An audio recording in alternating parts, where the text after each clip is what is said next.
Hi everyone, my name is Miss Cittadino and I am your mystery reader for this week. I am so excited because this is my first time ever being the mystery reader. Today, I'm cozied up in one of my favorite reading spots and I'm going to share with you one of my favorite stories. This story is called The Most Magnificent Thing. This story is about a girl and her dog and how they plan to build the most magnificent thing. Along the way, things don't go as planned.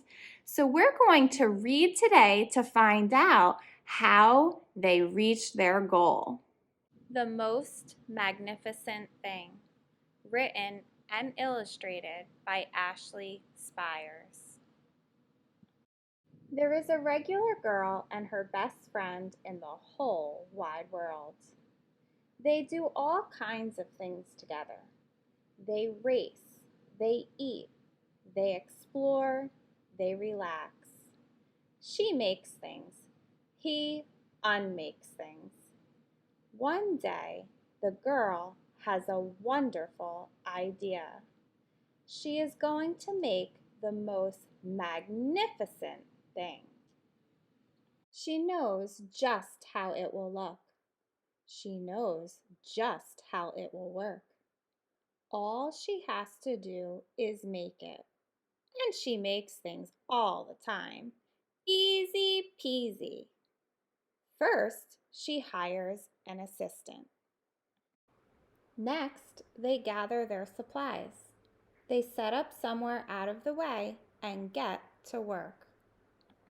The girl tinkers and hammers and measures, while her assistant pounces and growls and chews.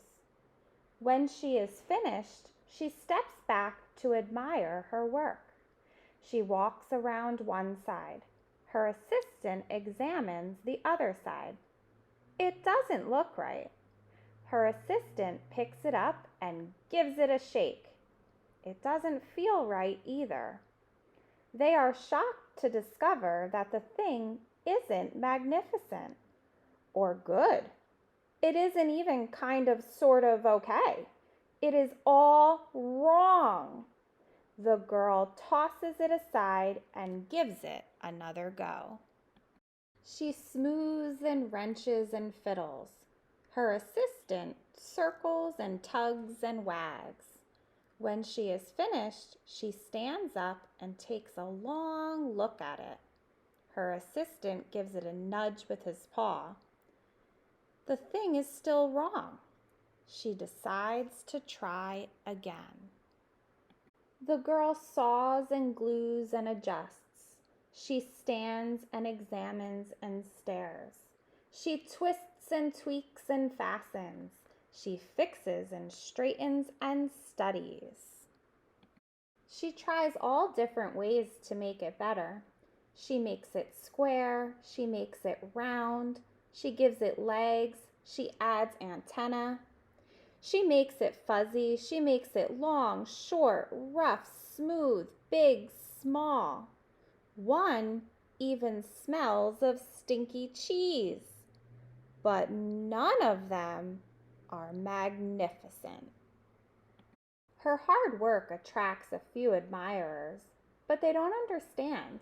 They can't see the magnificent thing that she has in her mind. She gets mad.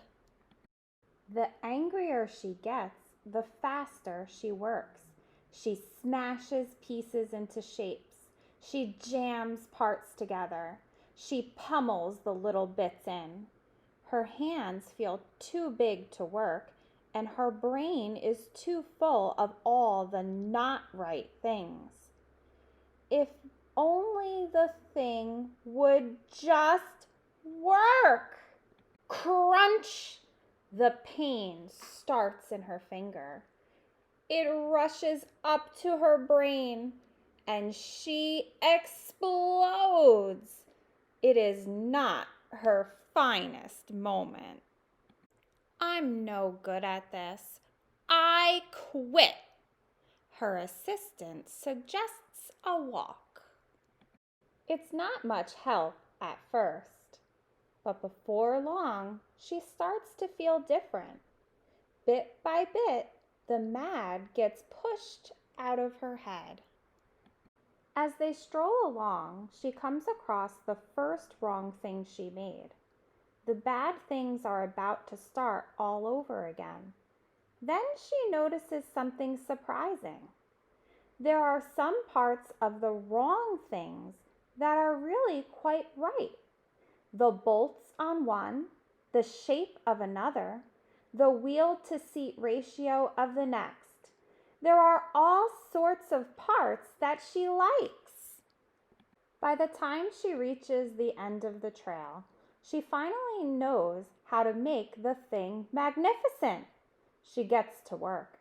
She works carefully and slowly, tinkering, hammering, twisting, fiddling, gluing, painting.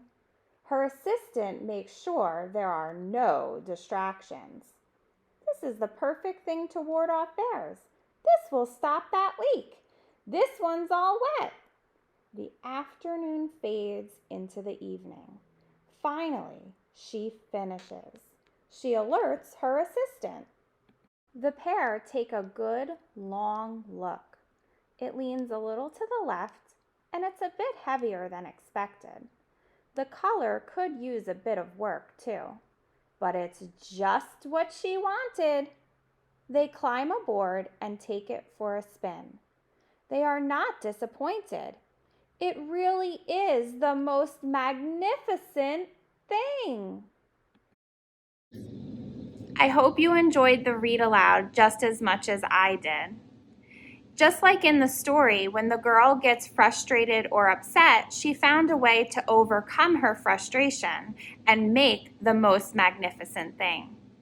I want you to think about some of those things that you can do to overcome any fears and frustrations that you may have during a difficult time.